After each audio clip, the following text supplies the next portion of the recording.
बिस्मिल्लाहिर्रहमानिर्रहीम। मेरा नाम मुनीरा अब्बासी है और मैं सेशन जज तैनात हूँ 2015 से। और सबसे पहले मैंने एज ए कंज्यूमर कोर्ट यानी तहफ़्फ़ुज़ सारफ़ीन अदालत में 2015 में चार्ज लिया और ये सबसे पहली बाकायदा कोर्ट थी डिस्ट्रिक्ट हरीपुर में बतौर सारफ़ अदालत। और इसमें उस वक्त एक किराए की बिल्डिंग में ये अदालत शुरू की गई और लकीली हमें एक 6-7 कनाल की बिल्डिंग थी, उसमें इसका क़याम अमल में लाया गया और स्टाफ की भर्ती और इंफ्रास्ट्रक्चर और प्रोक्योरमेंट्स और बजट्स और अकाउंट्स सब चीज़ें, मतलब शुरू में मैंने ही इस कोर्ट को इस्टेब्लिश करते वक्त अपनी एफ़र्ट्स इसमें पुट किए।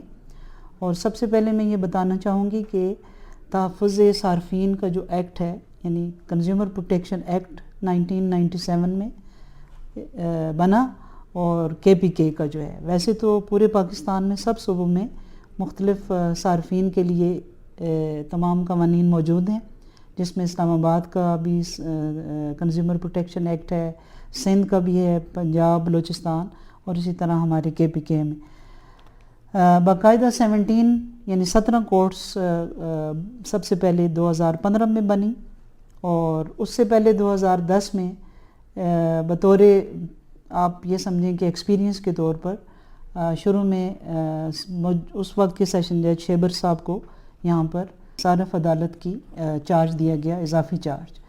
तो उस लिहाज से डिस्ट्रिक्ट हरीपुर में अवेयरनेस माशाल्लाह बहुत ज़्यादा है सारफ़ीन के मुतालिक, सारफ़ के राइट्स के मुतालिक। What is consumer, what is सारफ़। सारफ़ हर वो शख्स जो कोई भी पैसे देकर अपनी कोई प्रोडक्ट्स ख़रीदता है, गुड्स ख़रीदता है, कोई भी अशिया जो मार्केट्स में अवेलेबल हैं, जब भी उसकी कीमत दी जाती है और वो जब आप ख़रीदते हैं तो वो सारफ़ कहलाता है। इस केस में मैं 3 साल ज़लील ख़ार होता रहा हूँ, लेकिन इधर आके मेरे 2 से ढाई महीने लगे हैं और उसमें मुझे रिलीफ मिली और मेरा मसला हल हो गया। मैं शुक्रिया अदा करता हूँ इस अदालत का और मातहत अमला और मुनीरा जज साहब जो हैं उनका भी कि उन्होंने मुझे रिलीफ दी। बिस्मिल्लाहिर्रहमानिर्रहीम। मेरा एक केस था जी, पिछले 3 सालों से UBI के पास पड़ा हुआ था और वो बिल्कुल इंटरटेन नहीं कर रहे थे जी। ताहिर अमीन के नाम UBI ओल्ड एज बेनिफिट्स। वो मैं सारफ़ अदालत में आया तो बड़े इजीली, बड़े आराम के साथ विद इन नो टाइम, बग़ैर किसी अखराजात के, इवन के समन तक वो खुद ही इधर से कॉलिंग करके तमाम मुतल्लिका जो अफसरान उन्हें बुला के, और स्पेशली मैं ट्रिब्यूट पेश करता हूँ मैडम मुनीरा अब्बासी साहब को कि जब से ये आई हैं इन्होंने और बहुत अच्छे केस बहुत अच्छी तरह डील किया है, बड़ी अच्छी तरह लोगों की बात सुनती हैं, समझती हैं और उसके मुताबिक being a district and session जज मैं कहता हूँ कि इन मेरी नज़र में आज तक जितने लोग बहुत अच्छे गुजरे हैं। तो यहाँ पर आकर कंज्यूमर कोर्ट में मैंने ये केस दायर किया तो अल्हम्दुलिल्लाह मैडम साहबा ने बहुत ही अच्छी तरीके से उसको किया, हैंडल किया और उस पर उन्होंने अपनी शर्तें पूरी सब कुछ उसने उन्होंने की है। लेकिन मेरा केस मजबूत था क्योंकि मैं सच पर था। 50,000 रुपये उस उनके ऊपर जुर्माना मैडम ने डाला और मुझे रिलीफ मिला। मैं बहुत शुक्रगुजार हूँ मैडम का भी और स्टाफ का। या फिर इसमें सर्विसेज शामिल हैं, यानी कोई भी ऐसी खिदमात जब इंसान लेता है जिसमें यूटिलिटी सर्विसेज भी शामिल हैं, जैसे मेसन है, प्लम्बर्स हैं, कंस्ट्रक्शन साइट पे जो सर्विसेज हैं और सर्विस डिलीवरी के जितने इदारे हैं वो जो सर्विस प्रोवाइड करते हैं और जिसमें फ़ीस ली जाती है, उसमें अगर कोई भी डिफ़ेक्ट है, चाहे गुड्स हैं या सर्विसेज, तो वो सारफ़ अदालत इन चीज़ों का अहाता करती है। इसके अलावा अनफेयर ट्रेड प्रैक्टिसेस को भी ये अदालत देखती है। अब सारफ़ के जो राइट्स हैं उसमें यह है कि सारफ़ का राइट सबसे पहला तो हमें ये भी देखना होगा कि हमारा कॉन्स्टिट्यूशन जो है वो सारफ़ीन को या सारफ़ के राइट्स को किस हद तक प्रोटेक्शन देता है, जिसमें मेरे ख्याल में हमारे जो आर्टिकल 25 है, आर्टिकल 14 है कॉन्स्टिट्यूशन ऑफ पाकिस्तान का, उसमें डिफरेंट राइट्स शहरियों के, सिटीज़न्स के अवेलेबल हैं, फंडामेंटल राइट्स जिनको कहते हैं। तो उसमें एक राइट टू लाइफ भी है। तो ज़ाहिर है राइट टू लाइफ लिंक करता है सारफ़ के साथ भी, क्योंकि सारफ़ को अच्छा फूड, अच्छी डाइट, अच्छा एनवायरनमेंट मिलना ज़रूरी है, और वो राइट टू लाइफ से लिंक होता है। फिर राइट टू एयर है, जैसे वो फिर एनवायरनमेंट से रिलेटेड राइट है, मगर दायरा उसमें आता है, इसकी तारीफ़ में आता है, आप ये कह सकते हैं। अच्छा, इसमें ये है कि बहुत से इश्यूज़ होते हैं, जैसे मार्केट में आप सेलिंग एक्सपायर्ड गुड्स है, या डिफरेंट आइटम्स होते हैं जो एक्सपायर्ड होते हैं मार्केट्स में, वो भी एक्सपायर्ड मेडिसिन होती हैं, उनको ये टेकअप कर सकती है। सार्फ प्रोटेक्शन काउंसिल है, उनका भी दायरा इख्तियार है अपने काम का, और वो मार्केट्स को चेक रखने के लिए मुख्तलिफ़ चीज़ों को देखेंगी कि आया ट्रांसपोर्ट के हवाले से जैसे फैसिलिटीज़ हैं या नहीं हैं। इसी तरह एडल्ट्रेशन ऑफ एनी काइंड, हर किस्म की मिलावट और इस किस्म की चीज़ें जो मार्केट में आम है, ओवर चार्जिंग हो रही है अगर, फिर अनहाइजीनिक और इंजूरियस चीज़ें जो हैं उनकी सेल और उसमें जो इन्वॉल्व हैं जो कि हेल्थ के लिए इंजूरियस हैं, वो भी इसमें शामिल हैं।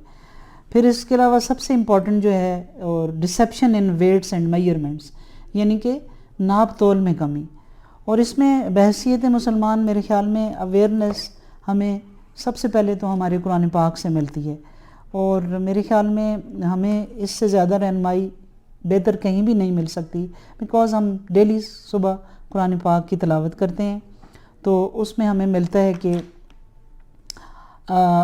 सबसे पहले सूरह बनी इसराइल की जो आयात हैं वो मैं थोड़ा सा तिलावत करना चाहूँगी कि इसमें अल्लाह ताला ने फरमाया है,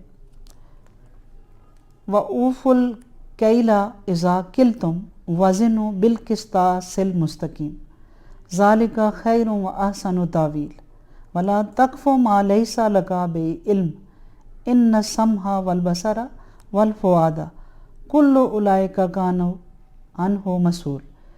यानी वऊफुल कैला इज़ा किल्तुम, और जब तुम नाप तोल करो तो पूरा पूरा नाप करो, वज़नु बिल किस्तासिल मुस्तकीम, वज़न पूरा पूरा करो।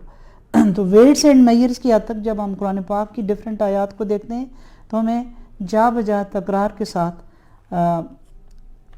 ये ताकीद मिलती है कि वज़न बराबर रखा जाए, मुनासिब रखा जाए, उसमें नाप तोल में कमी ना की जाए।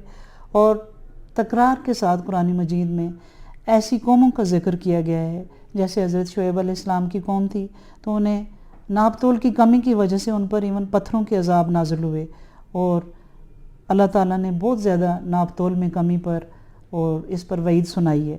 इसी तरह सूरह रहमान में जब हम पढ़ते हैं तो उसमें भी ज़िक्र है कि व अकीमुल वज़ना बिल किस्ते वला तुक्सिरुल मीज़ान, वज़न कायम रखो इंसाफ के साथ और मीज़ान में कमी ना करो। एक सबसे इम्पॉर्टेंट जो मैसेज है अल्लाह ताला की तरफ से इंसान के लिए, वो मेरे ख़्याल में सूरह मुतफ़्फ़िफ़ीन में है, जिसमें लिखा हुआ है कि मुतफ़्फ़िफ़ीन का मतलब है फ्रॉड करने वाले। वैलुल लिल मुतफ़्फ़िफ़ीन, अफसोस है यानी फ्रॉड करने वालों के लिए, उन पर अफसोस किया गया है और बहुत ज़्यादा वईद सुनाई गई है।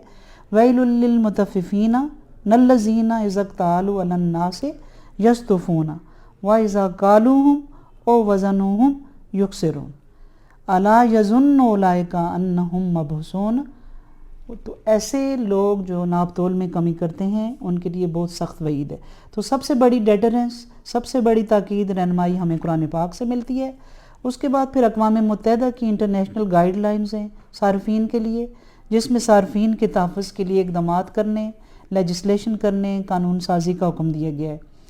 और इसमें एक और चीज़ आती है कि जब आप प्राइस लिस्ट या रेट लिस्ट डिस्प्ले नहीं करते, मुख्तलिफ़ मॉल्स में आप जाएं, दुकानों में जाएं, मुख्तलिफ़ शॉपिंग सेंटर में जाते हैं, जिस भी बुटीक्स में जाएं, तो उसमें सबसे पहले सार्फिन को ये देखना चाहिए कि अगर कोई भी प्राइस लिस्ट डिस्प्ले नहीं है तो वो उस सेलर का काम है।